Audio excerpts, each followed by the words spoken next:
Hello and welcome to Fellowship in Essential Oils. My name is Adam and joined by Liz. How are you today, Liz? I'm really good, thanks, Adam. Great to see you. And great to see you as well. And you got to choose the oil this week. We're looking at Scots pine today. Yeah, or Scotch pine. Well, people put Scotch pine sometimes, don't they? I like Scots pine better, but pine generally, there's not that much difference between the different varieties. We're looking. I know one of my favourite aromaed pines is ponderosa pine. You know, I think we've talked about Swiss pine. I've seen marine pine, a whole bunch of them. But I guess you're really going to get that high in alpha pinene and beta pinene kind of chemistry from your pine essential oils. Yeah, exactly. Yep. Yeah, which all have those great virtues. Yeah, and so while they do have obviously physical properties and good physical properties, I think the most beautiful thing about the pine oils is how they transport you into a forest and how they take you into that, like, I'm just going to let life go and relax a little bit. I think that is the charm of them. Very much so. And I think, you know, for us here in Australia in the Southern Hemisphere, I've had to explain to some of the Americans and the Europeans as well that you obviously, when it comes to Christmas trees, there's pines, there's spruces, there's firs, and you've got them all growing around, and you may use any one of them for a Christmas tree, and they all have that reminiscent smell. In Australia, when it comes to a Christmas tree smell, pine is kind of the one that we always connect with the with that Christmas tree kind of aroma, because none of the conifers are native to here. So pine is the one that has a special place in Southerners' hearts as well. That's funny. I never expected that. So I would say that fir is the Christmas tree. Yeah. I think when I've talked to, especially the North Americans, it depends what's native to their area. I tend to find what's available for them to bring in and what they grow up with in that way. So but definitely a very, beautiful essential oil pine is. Maybe we should dive in and look a little bit at how we use it for the body first of all. How do you tend to use it? Respiratory. As you know, I have poorly lungs, so I do love my respiratory oils. But so any kind of coughs and colds, I always worry things are going to go to my chest and turn to pneumonia, and it does have like a strong resistance against like pneumococcal infections, but also aches and pains in the limbs. So for massage. Although I've got my book that I wrote, I'll show you in a minute when you've had this. So this book that I give away for free, incidentally, on the internet. So when I wrote everything like really big spacing so that I can write notes in. And I've got in here, I write things in and I forget what I've written. I put safety, moderate dermal irritant, don't use in the bath. And then I did once. That's why I put that in there. And it was not one of my best days. Oh, okay. Yeah. It was not not a pleasant thing. So great in like massage, but not great in the bath. And of course, I say, but of course, maybe it's not the same down there. Here, pine is the smell of clean. It's all of our detergents smell here of either pine or lemon. Which is why there's so much pine oil made, and it goes to aromatherapy, but not like our aromatherapy. It goes to toilet cleaners and stuff like that. So there's that mental association of clean. So I treated somebody once who got OCD. They were worried about everything feeling clean all the time, and they were able to take that feeling with them. So and also water infections like cystitis and stuff like that as well, sort of genital urinary. I would use it for that. What about you? Pretty much those were the three main things that I had. It was respiratory, it was aches and pains, so in massage, and it was cleaning. Again, I'm a big fan. I'm not a DIYer. I don't like to make my own cleaning products, but I like to just get a damp cloth, put some essential oils, and I'll rotate my essential oils and just wipe down benches. And I think pine is a beautiful one for that fresh smelling aroma. And whatever you're cleaning your home with, you're then bringing in the energy. And as we explore pine on those deeper levels, I think, when you need that kind of cleansing energy, it's going to be a really powerful one as well. Yeah, I do want to ask about something. We've been talking about one poor chemical constituent in essential oils over the last few weeks. It's got a bit of a bagging, and that's 1,8 cineol or eucalyptol. And we've talked a lot about, it's not the best oil constituent to have in oil, such as Ravensara, when we talked about that, for children. How does pine as a respiratory oil for children go? Is it a good one, or would you still be hesitant with it? let's just clarify then. We're saying that we're giving 1/8 in the old stick. What we're saying is it's so powerful, it's too powerful for kids. So actually we're lauding it. It's a tremendous thing. But again, certainly in terms of inhaling it, lovely and safe. There's nothing in there that's going to be particularly difficult. It's got a high level of limonene. I think the GCMS I just looked at was 9.2% limonene, the oil that I was looking at. Well, in that kind of high levels, if you're going to make like a preparation for anyone actually, because it's got high levels of monoterpenes, you're going to want to make sure that you're using some kind of antioxidant, because that could easily turn into skin sensitizing. That will go off very quickly. But it wouldn't be my first choice for a child, especially, just I've said, it's a moderate dermal irritant based on my hard skin that's been using it. It's like bloody rhino skin, my skin. So a little baby skin I would worry about. But if you are putting it in a diffuser in the living room because everyone's got coughs and colds, lovely. I wouldn't have any problems with that at all. Yeah. And when you're using it in massage, especially, it's it is attributed to having a bit of an anti-inflammatory power to it. You dilute a really high dilution for pine because it can irritate the skin. 3%. It's not too, it's average, really. If you were going to go like somebody who was in a weakened state, so for example, somebody who's got rheumatism, an elderly person, then you'd go like 2%. And you could use it on a child, but quite often, there's always like this idea of you should not use it for. But I think a better way to think of it is, well, is that the best use, like oil for? Is it the best oil for kids with respiratory problems? No, frankincense is. So that's the end of that conversation. Do you know what I mean? Rather than thinking about what harm could it do, well, frankincense is better. End off. Yeah. And I must admit, although I've kind of thought of pine as being great for like massaging into an area that might be a bit tight, the idea of getting a full body massage just with pine, I'd kind of feel a little bit, I don't know, that might, for me, toilet cleaned. like you just wash it. Yeah.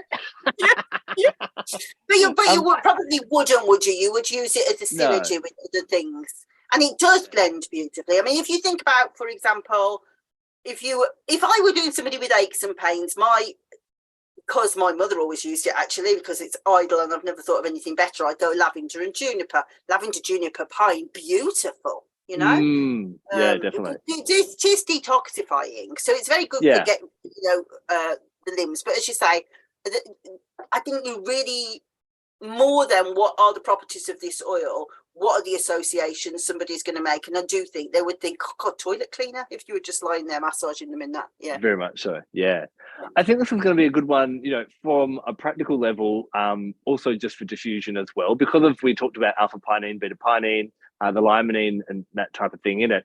On the weekend, I helped launch a new blend by doTERRA, and it's based on the forest air. And so for those that haven't dived in, that sounds lovely. Tell me. So this blend was actually not made for its aroma, although it smells really good. What they've found, the Japanese actually found, that we know that when we spend time in the forest, we feel better. And so the Japanese, obviously, we know the Japanese work very hard. They're trying to how do we help to reduce stress? And it was kind of scientists had the commission, well, do we actually feel better? Are there positive results of being in the forest? And they found that, yes, people, when they spend time in nature, doing what's called shinrin yoku, or forest bathing, things like their cortisol levels go down, their stress levels go down, their creativity comes up, they sleep better, their natural killer cells for anti-cancer cells increase in the bloodstream, all these different types of things. So they found that, yes, there is definitely a benefit to being in the forest. And then they're like, well, why? And they realize that when we're walking through the forest, the trees are releasing something that they call phytonicides. And this is when I was kind of reading and learning about it. I was like, oh, okay, this is interesting. I wonder what these phytonicides are. And then they start listing things like alpha pinene, beta pinene, camphene, D-limonene, all these different things. And basically then the research goes on to go, well, if you can't be in the forest, diffuse forest essential oils. So although we might not think of pine being directly great for helping with sleep or directly helping with, prevent optimum, cellular reproduction or prevention of cancer and all those different types of things, when we're diffusing pine, we're bringing the forest air into our homes, and you're probably going to receive large amounts of, health benefits on the physical level as well as the mental level. Yeah, I agree. And I was reading through all of the different things that people had said about the emotional aspects of pine. So if I remember rightly, and I'll have to try and put person to person because I wasn't planning to do this, but Valerie Woolwood, talks about how it stops people feeling afraid to make a mistake. So, for example, and I did think of it like in terms of somebody who's got one of the main reasons people have imposter syndrome. I think there's like 5 different sort of sets of people. And one of those are perfectionists, because they've got incredibly high levels of like benchmarks that they set themselves. And anything lower than that benchmark feels like a failure. And so this idea of walking through the forest and going, but you could give it a go, couldn't you? You could let that go, and Gabriel Mojay talks about how it's a metal element plant, and how it tonifies chi and tonifies Po. And he talks about how if Po is low, you have these feelings of apathy, but also low levels of self-confidence. Again, this idea that you're walking into this kind of arena that goes, have some, And of course, we talked before about how metal is clear thinking, and like the natural defenses of the body, whether that be the immune system, but also our mental defenses. And so when you think about it from that point of view of like this fog of phytoncides that you walk into, or you can create that fog, it's really incredible, really, isn't it? It's far bigger than the scientific like piece of evidence. It's an enormous idea, really. Yeah, and so it's really exciting being able to bring the forest. Ideally, we'd all love to spend 4 hours walking through the forest each day, but that's not a reality based on our time or where we live in a city kind of thing. But the exciting thing is that this blend that we launched is designed to match the content of the forest air. So it is basically has same chemistry as forest air as well. And diffusing pine is going to be another great way to do that in our own homes, which is really, really exciting. Really interesting what you're saying there also about the focus in the mind as well. When we look at a pine tree, from the macro level, we look at, they normally kind of grow as a point up to the heavens, but they're needles compared to pretty much most of the other trees. They're really pointy. They're probably, and I know it will range from species to species, but there's one of the words that really comes to mind for me is direct. Pine is very directive, like let's cleanse it out. And it's interesting how often we start to run stories, whether it be, oh, I've made a mistake, oh, I'm not good enough, oh, I'm guilty of something. And I feel pine is a really great one for kind of almost going, really? Are you really thinking that? Let's clean that away and let's start thinking a little bit smarter and being a bit more direct with our thoughts. Yeah, yes, I love that. So on my link tree this week, I've put a link to a meditation I've done in the past with pine oil. And I did it right at the beginning of the Ukraine-Russia conflict. And it talks a lot about the Russian beliefs about pine. And it's one of their main shamanic tools. So they've got like a pine forest, and it's called shaman forest. And they talk about, one of the things they talk about is how straight a pine grows. But when it's like gnarly, because it sometimes does that, it's because of the geoelectromagnetic field around it. And it's almost as if negative energy makes it, that way. And so they've got this particular forest that's full of gnarly trees. and they say, you know, this is not a good place, you know, and you go into that place with caution and with reverence. But otherwise, everything that they use pine for magically is about deflecting negative energy from oneself and to protect from outwardly from negative energy. And I do think that when you're smelling it, you can kind of feel it dissipating through your aura, of just like it disappearing away. The worries, you know, just it's fresh air in your lungs, isn't it? You know, it's what you say to a kid: go out and have some fresh air, you'll feel better. Because you do, don't you? You can feel it cleansing the lungs. You can feel the new breath coming in. And I guess when we look at it, you know, if we think it helps with respiratory and pain, you know, when we breathe out, we let go of all the emotional yuck kind of thing, and pain, when we can let that go, that frees us. It's very cleansing. It's cleansing to the mind. And it has been used throughout history, pine needles, pine essential oil, and so on, for cleansing energetically as well. So really one of the, you know, I think what it does is it clears away that fog, as you were kind of alluding to before, and then allows, when the fog is gone, I can see clearly now. Kind of. Also, the other thing is that pine trees know about negativity themselves. So it's scientifically proven that if they're grown in a place that is contaminated, like from construction contamination, they change their chemistry. Wow. So the chemistry alters. If I was any good at my job, I'd remember what it was. But anyway, if you want to look it up, it's in Battaglia. And but what it says is, if the chemistry goes high alpha pinene, high beta pinene, then actually the antimicrobial properties of it drop out. So you would expect that to be high, but it says no. If the beta pinene comes up, then that alters it.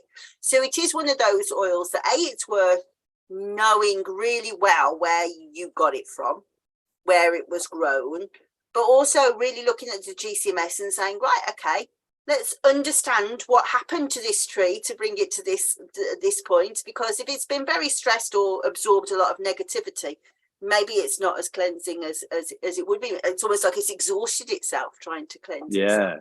Yeah. And pine trees seem to have quite a long history of being used in different things as well. You know, I know it's often associated with, if you want to connect with your ancestors, pine can help with that. Nature divas, it can help with that. I think it's actually a good one for working with Archangel Raphael. And what I find really interesting about Archangel Raphael is everyone knows he's the healing angel. But Raphael is also the guardian of the element of air, which is the mental realm. So like, well, how is Raphael helping with healing the physical body, but also to do with the mind? But a lot of what we're starting to learn is the mind and the body are interconnected. And I think Raphael can, again, help us to, you know, bring that link together. And I had breakfast with a friend today, and she was telling me, you know, we're saying the most frustrating thing about ill health is not knowing what's actually wrong with you. You know, like she's having a few kind of health issues at the moment. I'm like, I can solve any, well, you know, that's a grand statement, but I can I've got an oil for everything if I know what it is. But if someone's just feeling lethargic and gaining weight, there's lots of different, you know, and the naturopath and the doctor can't find out what it is. I'm shooting arrows in the dark as well, kind of thing. And I think pine's a really good one for, again, cleansing out and helping us maybe to bring in Raphael to help us understand, if I knew what the answer was, what would it be? Well, really, and also this air element, that's the metal element that we were talking about, wasn't it? You're talking about spirits. So if I remember rightly, the pine has its own spirit called a lethe, according to Russian folklore. And a lethe has a neutral disposition towards humans, and that it will be good to you as long as you're good to the earth, as long as you're good to the forest. So specifically, if I remember rightly, it was the forest that it was interested in. But when they're talking about the plant itself, it said that pine is the most inviting towards humans, in that it's one of the easiest plants to work with shamanically, as long as you can approach it with an open heart and that you are ordinarily good to the earth, then pine will speak to you. Otherwise it will go, no thanks, I'm not interested. But particularly it's very interested in conflict and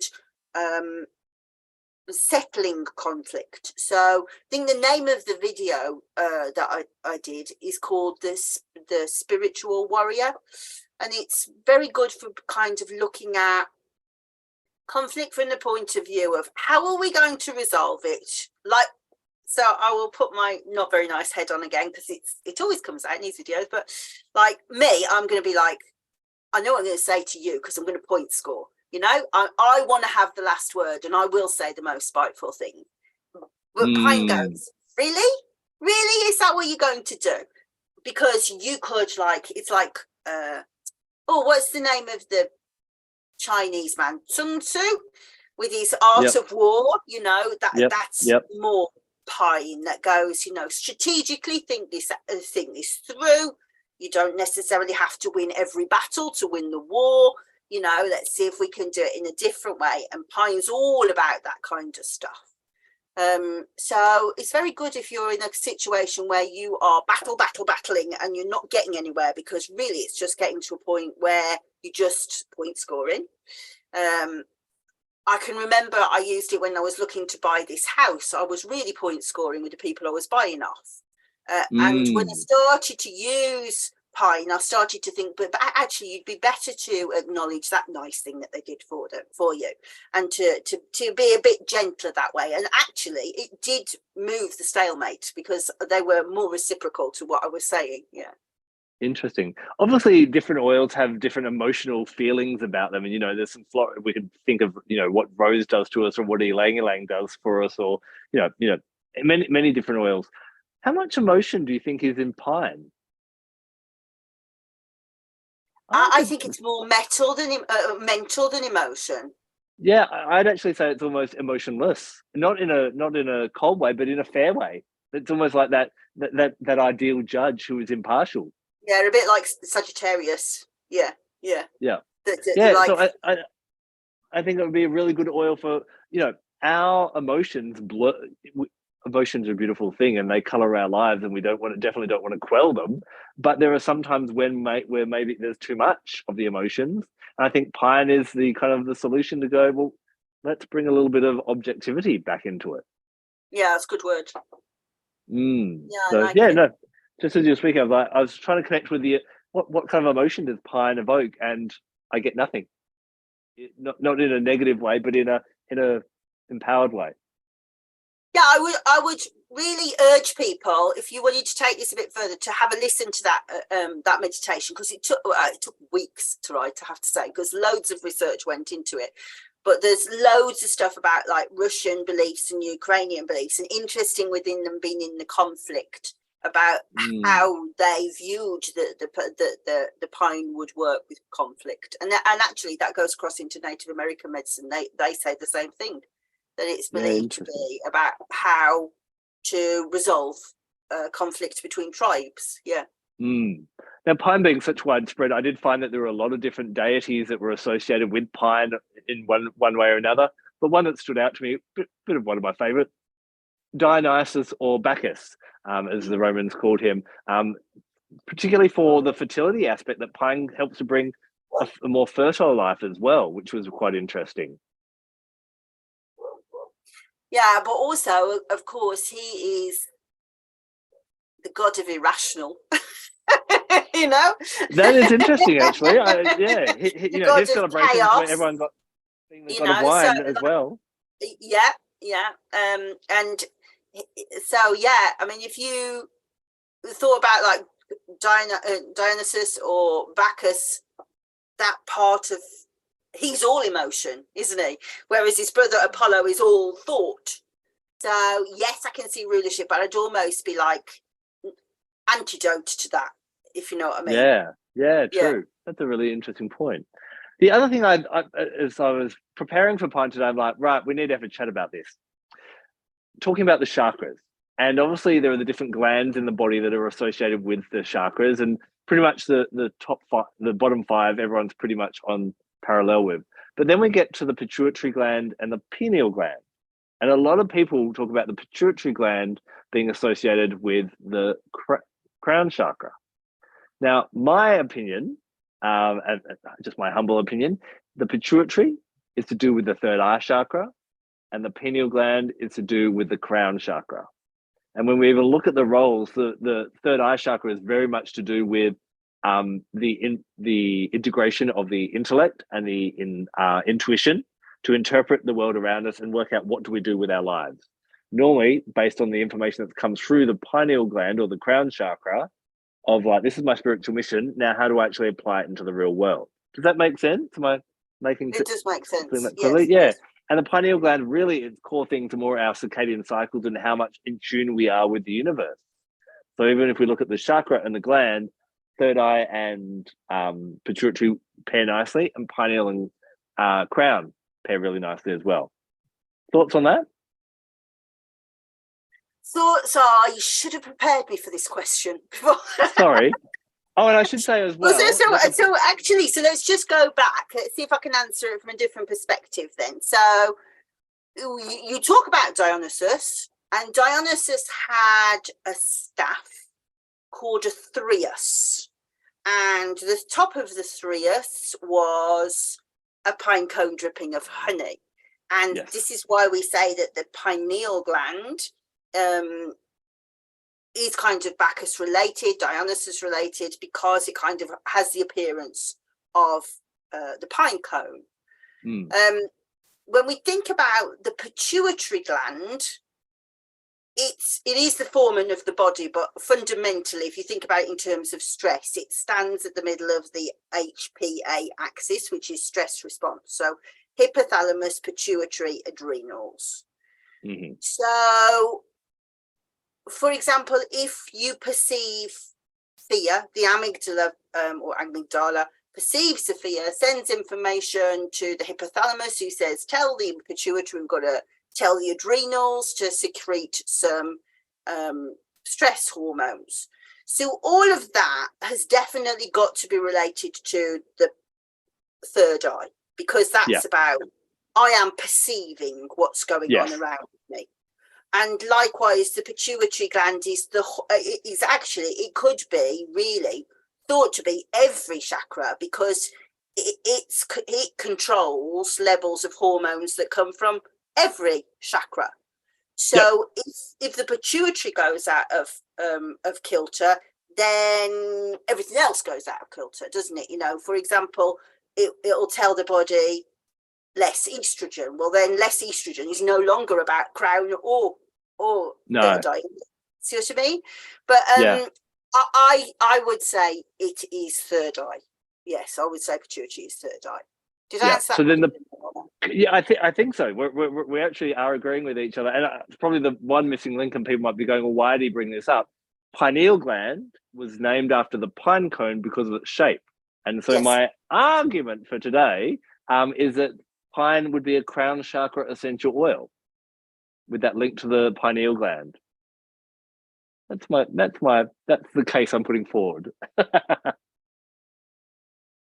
I think I'm going to disagree with that. Cool. I think I'm going to say that it is pineal third eye because of its effect on thought rather than what it's receiving. But I do like your thinking. I was even thinking, when we think about the soul, which is, you know, the immortal part of ourselves, the unchanging observer or aspect of ourselves, emotions ebb and flow as well. And pine, we've just kind of, you know, does the soul have emotions? That's a bit. Where am I? It's meant to be talking about essential oils. Now I'm talking about the meaning of life. No, I think maybe the spirit has emotion, but the soul is infinite and level. I don't know. What's your thoughts? Yeah, you know, one thing I learned, I remember spending some time at the New York School of Philosophy, and they said anything that changes is not you. The soul is the unchanged. They call it the unchanging observer. That, you know, a great meditation that I love that we did is we just come, close our eyes, relax, focus on our breath, and now go, just focus on your body. How's your body feeling today? So on. Then say, focus on your thoughts. Don't try and stop them. Just watch them dance around and that kind of thing. Now, how you're feeling, what emotions, are you stressed, all that kind of thing. And then they go, what's been watching those three things? What's been watching how your body is, your thoughts are, and your emotions are? Because if something's watching that, and they'd refer to that as the unchanging observer, and that there is a part of us, and that's they were kind of arguing that's our soul, is the part that never changes. It doesn't change emotion. It just quietly sits there and watches. And so to work out who we truly are, it is a bit of us that never changes throughout our whole lifetime.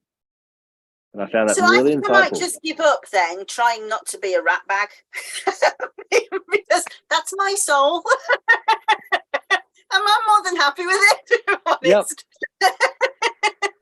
That's me. I'm opting out of any kind of work now. But I do like that, and that idea of what's watching. That's kind of a bit of a mind.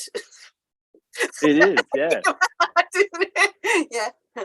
And when to link it back to essential oils, because that's what this podcast is about.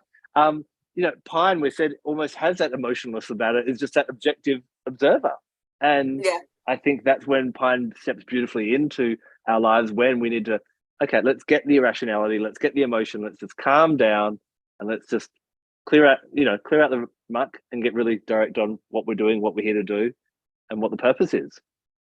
But also, it's kind of motivating to do it, because it does clear out apathy. So like, if you're not careful, it makes it sound like, let's just do it, and it's like emotionless. But definitely it's kind of that feeling of like, okay, I'm ready to do this, as well. Yeah. Well, I guess if we believe, and there's different belief systems, but we're all here for a purpose, whether that's to fulfill something, whatever that may be, a lot of the time we're not fulfilling our purpose because of all the confusion and the mist and the delusionment. And it's kind of that one that goes, okay, let's clear all that out. And now I'm inspired to do what I'm here to do. If we're here to do a job, let's do it. So I think it's a really, although it may not seem like it may not be celebrated as one of the most spiritual oils, I think in some ways it's a really powerful tool in our spiritual adventures. Yeah, it's not really a sacred oil as such, is it? But also it's like, mind, I'm talking from my perspective. As I look out, I can see thick pine forest. So I was going to say that it's very available to people, but maybe it's not. Maybe not that, for me it is, but perhaps it's not.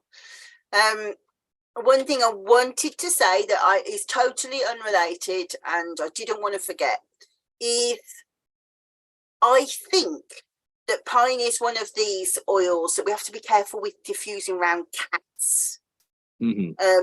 Because I've got a feeling, because it's kind of got a lot of limonene, they might struggle to metabolize it in the liver.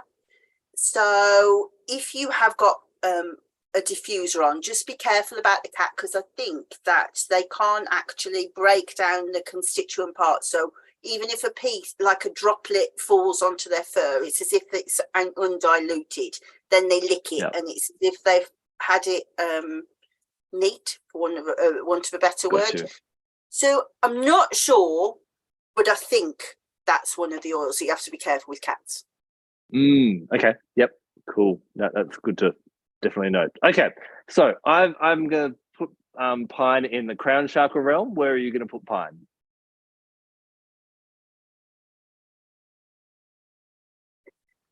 I think I don't really want to say pineal, but yeah, I do. The reason why I'm hesitating is because, to me, it's important medicine is the lungs, but you can't really say it's heart medicine after what we've just said. But so I am going to say pineal. Yeah, it could function and could be a really nice addition to maybe a throat chakra blend, because the lungs, the respiratory system, the throat chakra, being able to be a bit more direct with our communication and clear out, there's some people that will fluff around and won't be able to get to the point, and pine or will hide behind words. Pine could be beautiful in that, but yeah, crown would definitely be my one there. Astrologically, where would you put pine? I think I'm going to say Sagittarius, like I said earlier. Fair enough. And that's Jupiter? Yes. No, I'm going to say Mercury. Okay. Yes. Got you. I'm going to say Mercury from the communication point of view, but also the way that Mercury can go between the worlds. So it can go to the gods, but down into the underworld. And I think it's got that kind of element of we can talk to other worlds if we want to. Yeah. Yeah. What's your thoughts? Obviously, a lot of the planet associations are with the closer planets from Mercury, Venus, Mars, the Moon, Sun, Jupiter, and Saturn, because that's all that was available in the naked eye. And so poor old Uranus, Neptune, and Pluto, they don't have as many associations with them. And that came to my attention a few years ago. And I was like, right, what oils and what plants are sacred to those three, later generational planets that were discovered? And one of the ones that stood out to me with Neptune was actually Neptune has a connection to pine. So I've always I don't know whether it's that cleansiness. I don't know. It's interesting because Neptune does have that mist and that kind of very euphoric thing. Pine, for some reason, I keep going back to Neptune. I don't know if it's an ancient connection to it or what it is, but I keep on going, I'm going to give this one to Neptune. I think almost you're picking up the opposite to what I'm picking up, because where you said Bacchus and Dionysus, those ideas of dreams, delusions, visions, that's almost opposite to how I'm feeling the oil works. And that's twice you've done that now. So, True. So it's interesting whether it's almost, sometimes you do tune into oils differently, don't you? I pick up what I need, you pick up what you need. And it's almost like we're reading the opposite sides of the plant. And talking about Neptune, Neptune is actually going retrograde on the 1st of July, so on this coming weekend. And so the Neptune retrograde is a little bit different to the others. So when Neptune's direct, or when its influence is kind of showering down on Earth, we wear rose-colored glasses. Neptune's all about, he's the higher octave of Venus, so it's all about inspiration and beauty and the arts and photography. And, it's that feeling when we hear a song that we just love, or we see a movie that moves us. That's very Neptunian. And so what happens when Neptune goes retrograde, it's when a planet goes retrograde, imagine that they're a parent that goes on holidays and leaves you at home by yourself. So what happens is Neptune takes off those rose-colored glasses. So from July 1st, it's reality check. We start to see things as they truly are. We start to go, oh, I've been putting a lot more into this relationship than they have. I've been letting someone get away with something for way too long, or I've been doing something that I thought wasn't that bad, but now I'm starting to realize that it actually has really detrimental effect. And it can be a bit of a harsh reality check, but at the same time, it allows us to come back to what do we truly want in life? And a lot of the time we make excuses and settle for subpar. And so it's a really great opportunity when a Neptune goes retrograde to kind of fall in love with reality rather than fall in love with the delusion that Neptune brings. And pine could be a really nice one for us to be working with in the next few weeks to get a little bit clearer on where have I been glossing over things or avoiding things or not dealing with things or settling for things. And again, let's take the emotion out of it and be a bit, because the I guess the higher yearning of Neptune is for us to create a heavenly state, our ideal vision for the world. And we can't do that if we kid ourselves. And maybe pine could work really well with a bit of a reality check so that we can actually create that true beauty in our lives. Yeah, and also, when you're walking through a forest, you are aware of what is actually beautiful. That you can see concretely around you, right? Because the other thing is, it's very easy to go through life and not see those things, isn't it? You're so involved in like the peripheral of what's going on in your brain about work, about what you're going to make for tea, getting the washing done. You don't notice all of those things, but there is a reality, a constant all around you. And as you say, when Neptune goes retrograde, you kind of lose that inner world a bit, and you're able to see what's around a bit better. Yeah, definitely. So it could be. It was. There's no accident in this podcast of. We choose oils for certain times, and I think we chose a really good one for what's happening on the weekend. Yes, very good. So I think it's your turn to choose, isn't it? It is my turn to choose. Before I choose, is there anything you want to shamelessly self-promote this week? Well, yes, I want to say some thank yous actually first. I want to say thank you to all of you all the strangers who turned up on mine and Helen's workshop last week, people that we didn't know. It was so nice to meet you all. So we had a really good time. And I'm having a bit of a break from workshops for a bit. So I've got a bit more time on my hands. And so I was going to say to people, if any of you are interested in kind of mentorship work, where you wanted some support learning about particular oil or how to work with oils in a certain way, I've got several people I work with. For instance, I've got a lady who is, she's coming to the end of her diploma and she's doing work in a hospital. But because she's always worked in a medical practice before, and she's always had like a proper mentor with somebody being under somebody's arm, she's felt a bit like, oh, I'm a bit out there doing her own therapy. So I work with her. I've got another lady who is just looking at spiritual work and working through. So I've put a link on my link tree. If anybody fancies doing that kind of work, there's a link to find out how you would like to do it. I'd love some new people right now. I remember in both our, if you're watching this on YouTube or if you're listening on one of the podcast things, in all the descriptions, both myself and Liz's link trees are there, and that's our menu of everything we offer. So check them out if you haven't already.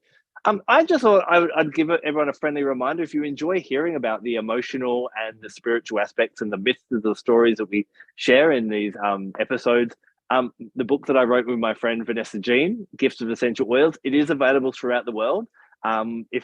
We have people that sell it in North America, in Europe, and if you can't get it if you're not in one of those regions, you can order it from my website in Australia, and we ship anywhere around the world. It's gone to the Middle East, it's gone to Asia, it's gone to South America, New Zealand, wherever kind of thing. So you'll find the link for that on my link tree as well. It's got over 100 essential oils diving into. It's not going to talk about belly aches and headaches and that kind of thing. It's going to talk about emotional aspects, spiritual aspects, and really get to know those oils on that deeper level. So if you haven't got a copy, and the book is, I didn't design it, but I will say the design is very, very beautiful. It brings you back in touch with the plants that gifted us the essential oil. So check that out.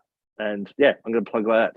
Right. Yeah, I know I'm biased, but I love that book, I have to say. It's so refreshing to read something different about the oils, and as you quite rightly say, it is stunningly beautiful. Although it's very heavy, I will say that. It is, yes. We had challenges when we were writing it. The hard thing was trying to decide when to stop putting oils in. So yeah, and we've released a second edition because we had to squeeze 25 more oils and some more crystal information in there too. So yes. Okay, so my choice to decide, well, I was kind of looking at all the different ones that we've done, some very unusual ones. We've, dived into some Australian ones like pineapple, myrtle, and kunzia. We've done some common ones like frankincense. I'm like, maybe it's time we did the Swiss Army knife, the 101 of aromatherapy. So next week, we're going to dive into lavender, but I'm going to put a bit of an extra challenge out to you as well, Liz. Let's see if we can show people new ways to appreciate lavender. No pressure there then. Just when I thought I was going to have an easy week after I've spent 6 months on it, I thought, well, that's it. Now he's put a new dimension. I love that. Yes. Yes. Because I think people think of sleep, they maybe think of skin, different issues, but lavender, I think it has so many different things that it can be used for. So if you're like, oh, good old lavender, that will be a dull week. Our goal, mine and Liz's, is to kind of go, oh, I didn't realize that lavender opens up that domain. Maybe it'll be for the body, for the heart, the head, or the soul. But that's what we'll try and do for you next week. How's that sound? Yes, but only if you bring some crystals to the show. I can do that for you with lavender. I was about to say which crystal I'd bring. I'll say that till next week. We can do that next week for sure. Thank you very much for joining us on Fellowship of Essential Oils. We will see you next week. Take care of yourself, take care of each other, and take care of Mother Earth, who gives us these amazing essential oils. Till next week. Goodbye. Bye-bye, everybody.